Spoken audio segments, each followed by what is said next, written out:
A CPA turned journalist weighs in on the CPA pipeline problem.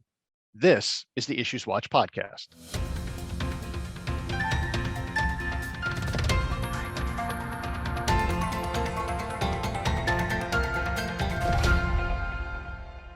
Hello, and welcome to the IssuesWatch podcast. I'm Don Meyer, Chief Marketing Officer at the New Jersey Society of CPAs. This episode is part 2 of our discussion with accountant turned journalist Caleb Newquist. Caleb started his career in public accounting, but quickly decided it wasn't a good fit. His career took an unexpected turn when he started venting about his job, the economy, and the accounting industry on the web.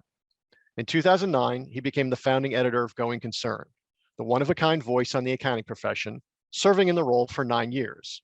Caleb is now an editor-at-large at Gusto, which serves more than 200,000 new and growing businesses with modern payroll, benefits, and HR tools.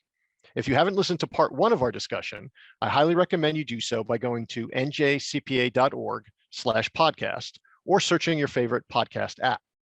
In today's episode, Caleb and I discuss the CPA pipeline and what firms and companies can and should do to attract more people into the profession and keep them there. I wanted to talk about an article you wrote back in January. It was called, I'll have to give the whole title here, Half-Assed, Half-Baked, Better Late Than Never Predictions for Accounting in 2022. So I wanted to talk about one of the predictions or one of the comments you had made. He said, in the article, the accounting profession seems to have forgotten that it is an immediate perpetual problem. That is finding accountants who want to work in accounting firms. Mm-hmm. And certainly as a staff at a state CPA society, staffing problems certainly are always present in our minds as well. So, you've been around the profession a long time, you've covered a long time, you've talked to a lot of people. So, we're trying to figure out, is the problem that talent, whether it's CPAs or other types of talent, is going elsewhere, i.e. moving from public accounting into industry? Is the overall talent pool shrinking? I think there's some of that. Or is it both? Is it all of the above? Yeah, these are all good questions. And I think I don't have any special information. I look at the AICPA trends report just like everybody does. Right. And so I actually went back to some of those. And what's interesting to find is that while like enrollment in bachelor and master's programs is off their highs from a few years ago, they're still historically very high, right?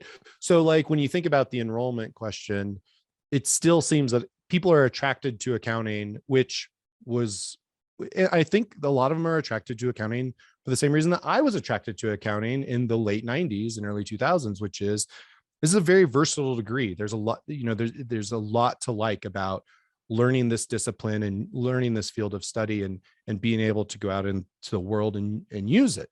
So the enrollment is robust and even hiring is robust. And I went back to the trends report because I wanted to know these numbers.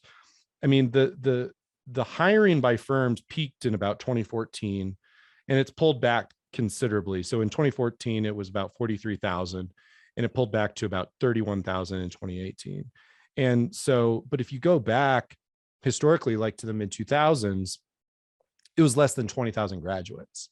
So historically, like the hiring is still very robust. Now, obviously circumstances have changed, like the demand for talent is like continued to increase.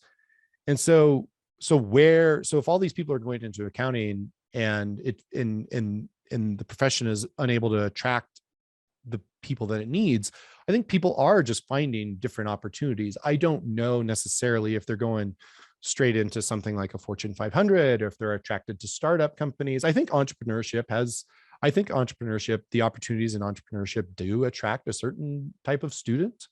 So whether, and I'm not talking necessarily about people going to Silicon Valley and raising a bunch of money, but just whatever the startup community is like in their particular geographic area, I think those opportunities are interesting to people. And I think there are roles for accountants in those organizations, but I don't think it's just I don't think it's simply accounting profession versus industry. I think the nuance of the opportunities in a geographic area or the industries of a geographic area, I think all those things are factors.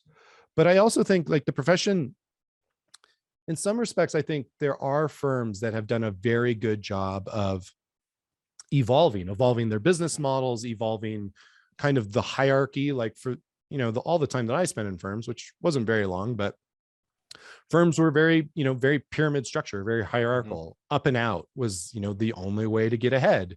And I think a lot of firms have recognized that that doesn't work for a lot of people.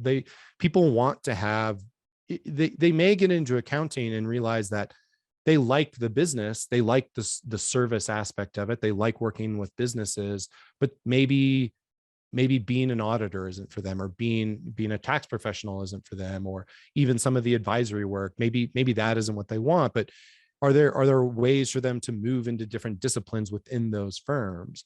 Historically, the firms haven't been very good at that. They haven't offered a lot of different career paths for folks. And so I think it's happening at a grassroots level, where you're seeing some firms being very innovative about what their firms look like from a staffing standpoint, from a business model standpoint, but also expanding service offerings. And so you see, to the extent that technology is able to augment, the services in tax and assurance, that opens doors for more advisory services where technology has less of a role to play. So I think there's all these factors that are, these are all factors in kind of the talent question. And so I think firms have to take a hard look at what they've been doing, and if there's changes that need to be made in order to attract the kind of people that they want.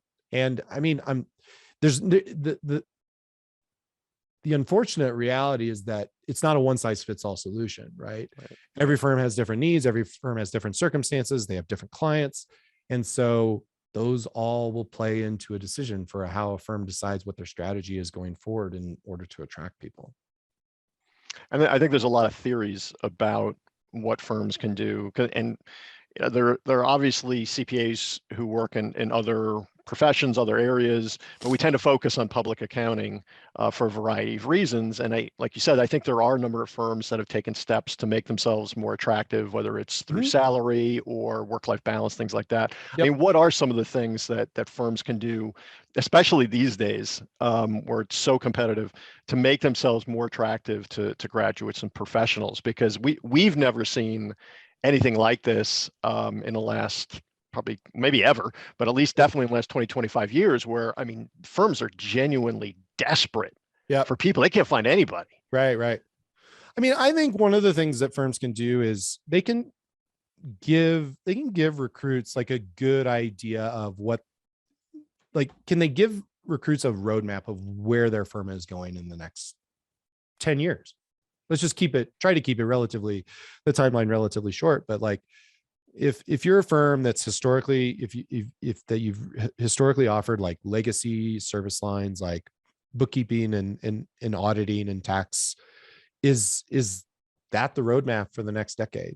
Or is your firm evolving in exciting ways? And like you say, compensation is always a factor. But I think for a lot of people today, I think compensation is just one factor. I do think like the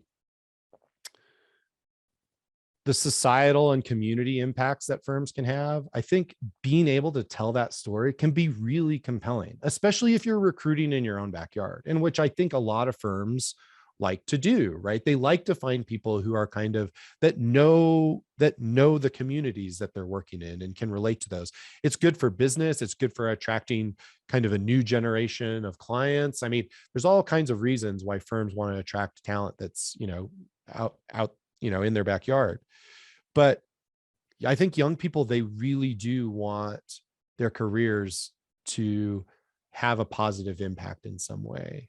And I think being able to connect the dots about why serving businesses is a way to have a positive societal and community impact, I don't know if people are telling that story very well sometimes.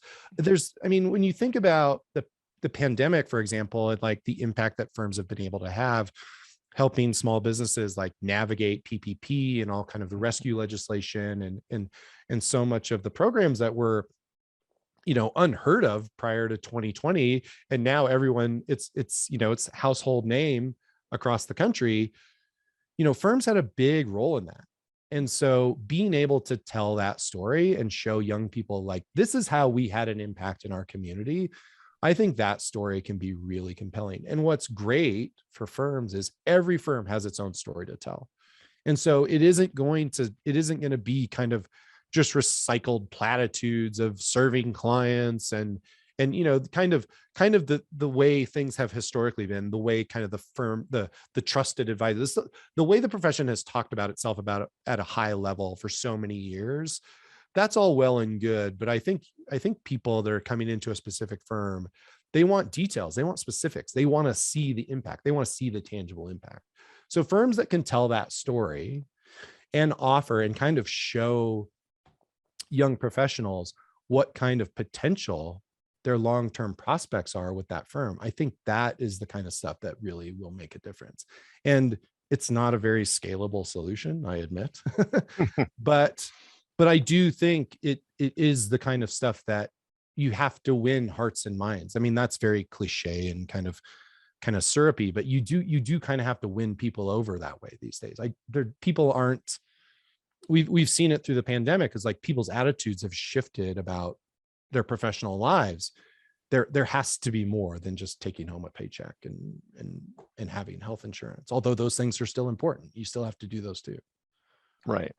Well, you mentioned that people want to believe in the work that they do. And all the research that has been done, and there's been a lot of it on millennials and now Gen Z. And of course, you always have to take any research on an entire generation with a little bit of a grain of salt, but all of that research indicates that those generations want to work places that believe and stand for the same things that they do. Yeah. Nobody wants to go work for something. If you're a big environmentalist, nobody wants to go work for a company that's polluting the environment or something like that. And the interesting thing to me is I think there are a lot of firms, as to your point, that have great stories, whether it's about diversity, equity, and inclusion, or the environment, or student loan debt, or what, a lot of these issues that are really important to young people. There are firms out there doing some really great things, but I agree with you. I don't think firms talk about themselves very well. I think they tend to stick with, as you put it, the platitudes about, services, and this is what we can do for your business, et cetera, and they don't tend to speak to what they stand for, right, and what they believe in. So I would agree with you. And the only thing I was going to say is I don't,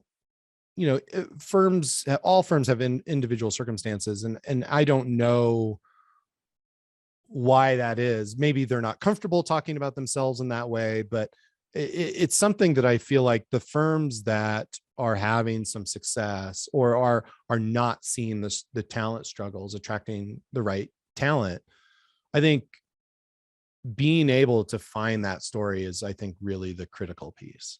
And so to the extent that you don't think your firm has a very unique story, then that just requires, you have to get into the squishy stuff a little bit. You have to do some soul searching for your own firm. It's like, well, what have we been doing all this time?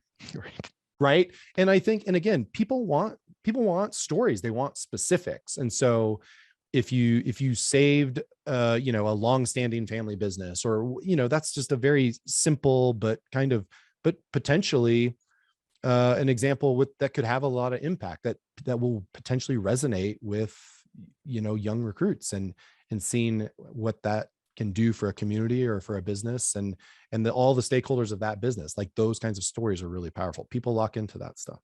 Right. And it's not just for accounting firms either. You could say the same thing about state CPA societies or any business. I mean, absolutely. I bought a pair of sneakers last year because they said that it was all made from recycled materials. So, I mean, when a company can tell those types of stories, you're going to attract customers and you're going to attract staff. Yes, absolutely. Yeah. So let's talk about one of those issues, diversity, equity, and inclusion. You wrote about it in the article. Yep. Our CEO, Ralph Thomas, who remains the only African-American CEO of a state CPA society, he has contended that for the profession to continue to grow and succeed with a robust talent pipeline, so to address that pipeline issue we talked about a few minutes ago, that DE&I has to be an important aspect of the profession. But in your article, you wrote, for decades now, accounting leaders have been paying lip service to building a more diverse profession. At this point, you could suggest doing the exact opposite of what the accounting profession is doing, and its diversity would improve.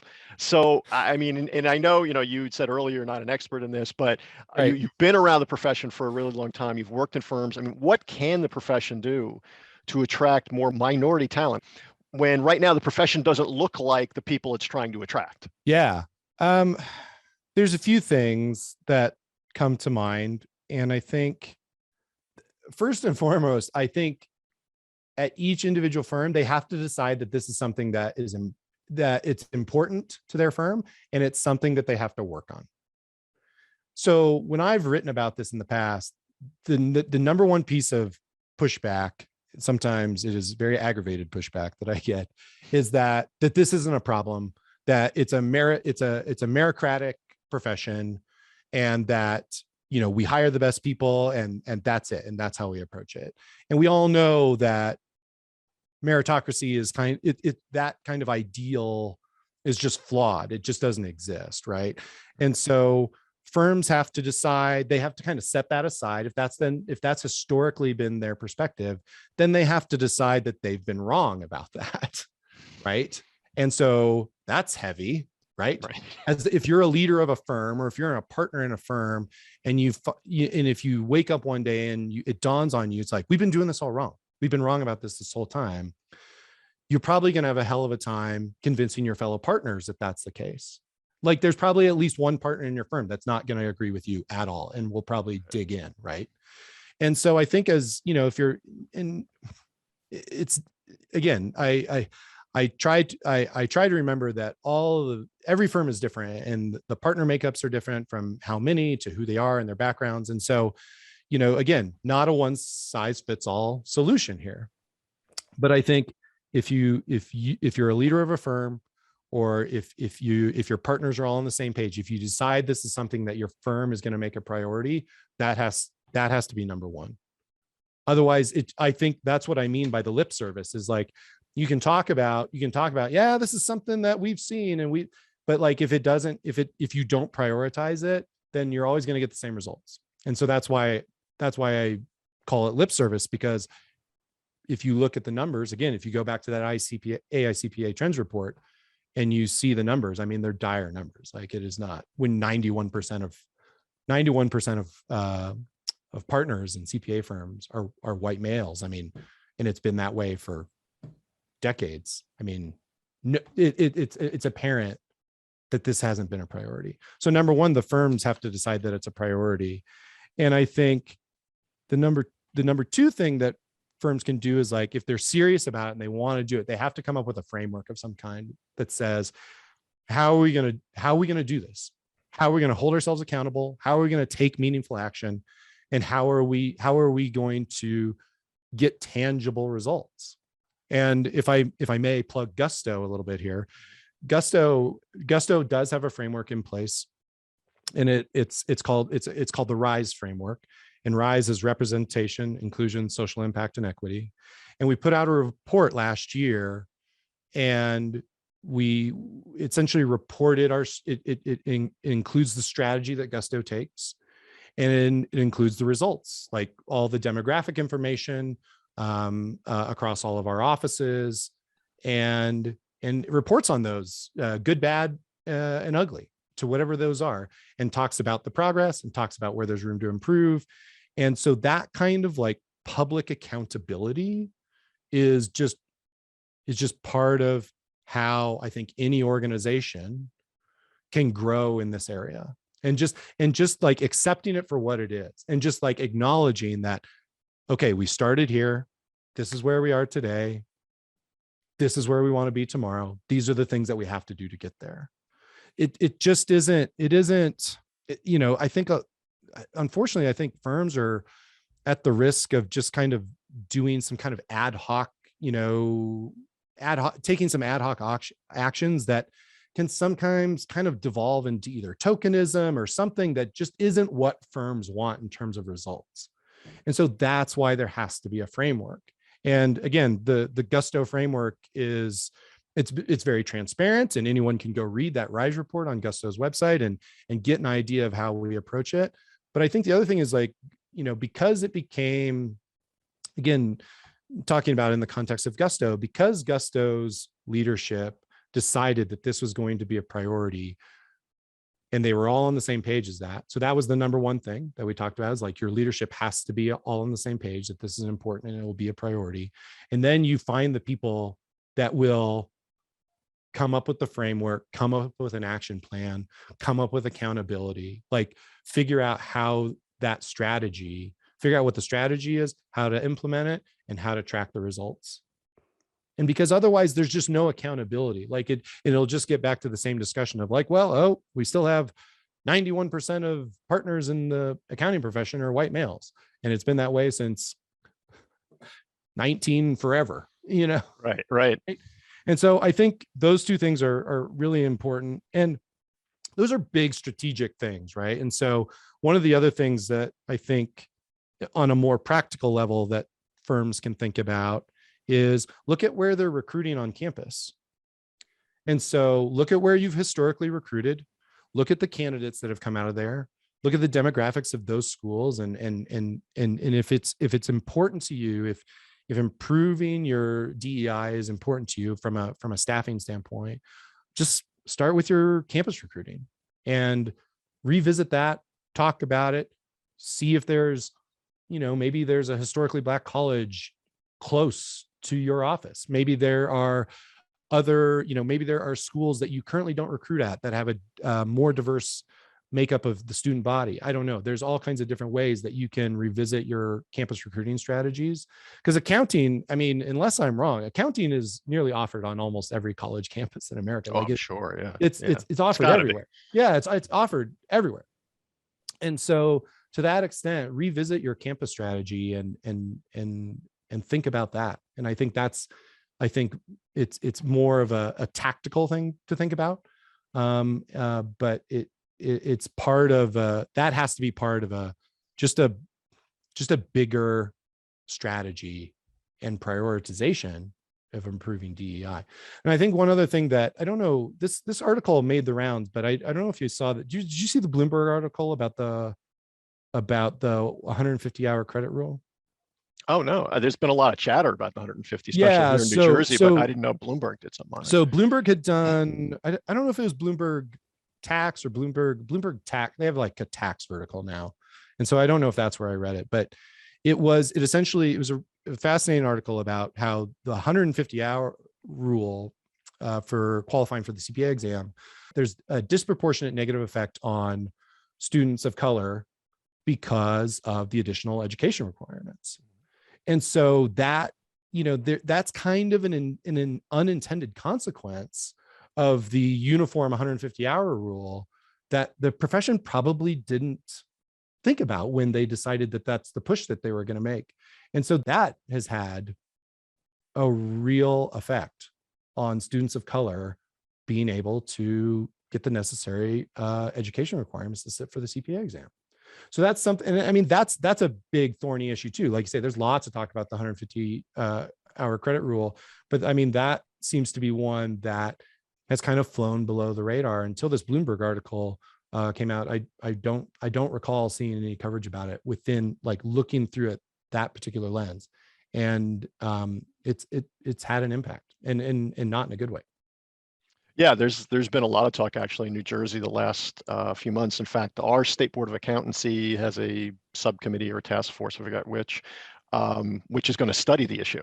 I don't know if they're going to study the issue from the perspective that you just mentioned, but there's a lot of, there seems to be debate about whether the extra 30 credits is, bad, so to speak, on its face, or whether the 30 extra credits is okay, but it should be determined what those 30 credits should include. In other words, they want, instead of taking basket weaving and wine tasting, you take communications, you take some things that are actually going to help you in the workforce. So that's going to be an interesting debate. It seems to come out of nowhere, because I mean, obviously this 150 has been around for what, 20, 25 years, Yeah. and it hasn't really come up a lot. It would come up occasionally, but I'd say in the last 3 or 4 months, I've heard more discussions about the 120, 150 than I'd heard probably in the previous 15 years. Now you'll have to correct me if I'm wrong, Don, but New Jersey was one of the final states to go to 150. Is that right? I think you're correct. That predated me, but I believe that's correct. Yeah. It was, if I recall correctly, New Jersey was one of the last states to go to the 150 rule, and Colorado was actually one of the last states to go to the 150 rule. And I remember when I was a student, again, 20 years ago, I got my undergrad in Nebraska. Nebraska at that time in the late 90s, early 2000s had already adopted the 150. Colorado had not. And I went to grad school in Colorado, and I got a master's in accounting, a master's of science. And I had made up my mind that I was going to graduate school. And so I just, that's the path I wanted to take. And, for me, that was accessible to me. And so I had the good fortune to be able to do that. But at that time, Colorado, I wouldn't have had needed to, if I had moved to Colorado, gone straight into a firm and got my work requirement. If I recall correctly, the only additional requirement in addition to the credits was the working requirement. There was no 150 requirement in Colorado at that time. And so a lot of people would come to Colorado to test and get the work. And so they would qualify for the work requirement and they'd become a CPA. And I don't remember what year Colorado finally succumbed to the 150, but now it's uniform, it's everywhere. Right. And I think there is, I think, in looking through the lens of DEI and thinking about the unintended consequence of creating this obstacle for students, whether they're students of color or whether it's just a socioeconomic situation where it's just like people that are trying to, like you talk about upward economic mobility, right? If you're talking about which accounting is like just one of the best, I think, fields of study that you could possibly go into in terms of economic upward mobility, because it just like the job opportunities are just, they're everywhere. Right. And so in terms of that kind of opportunity, the 150 hour credit rule really created an obstacle that I don't think the profession intended to create. And so it's something that I think, kudos to New Jersey for like revisiting the issue, because these are the kinds of things that I think these are the unintended consequences that have come as a result.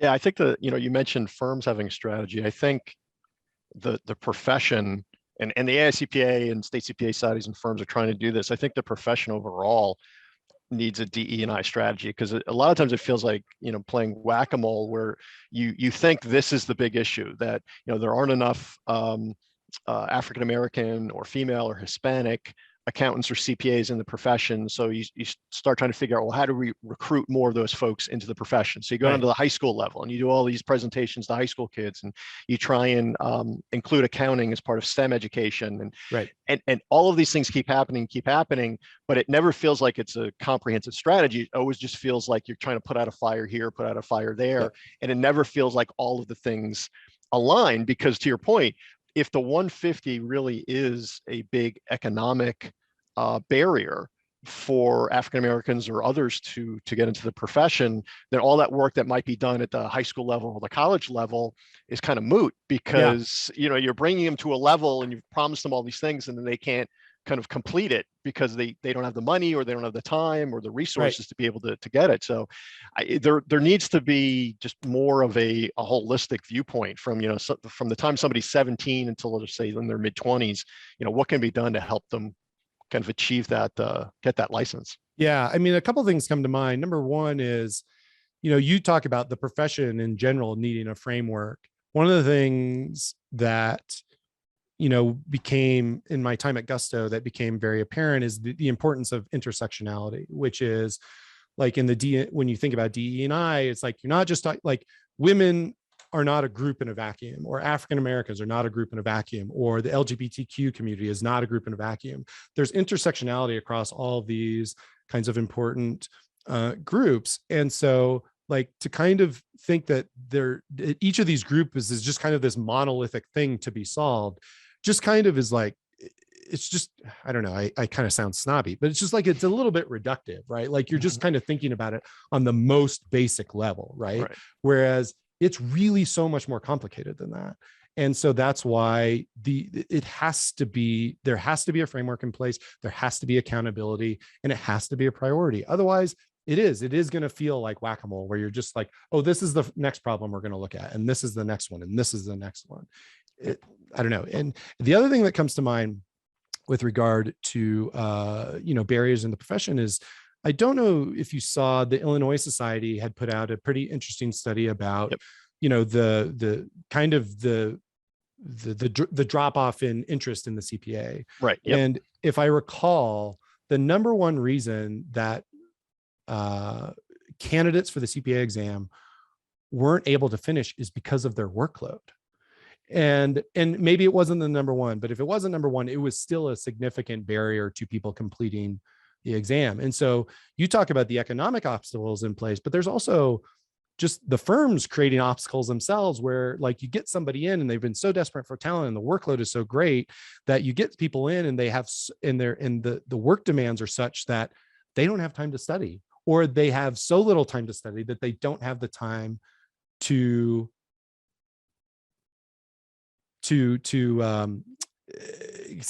retain the knowledge so that they can pass the whole exam. And so, I mean, these problems are so incredibly complex, and there seems to be, we seem to know at least where some of the challenges arise.